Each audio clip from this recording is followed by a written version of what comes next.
کہ جب آپ کو نظر آ جائے گا کہ وہاں نشان ہے، علامت ہے استفہام کا، سوال کا، پوچھنے کا، تو آپ سمجھ جائیں گے کہ اچھا یہ سوال ہے۔ اگر وہاں پر علامت لگی ہوئی ہے تعجب کی تو پھر آپ کہیں گے کہ تعجب ہے۔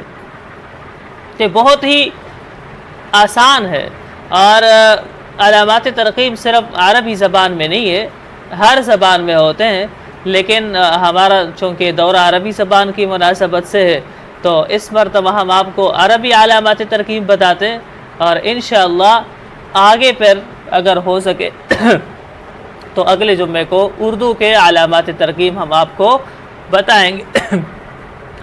علامات ترقیم خود کیا چیز ہے؟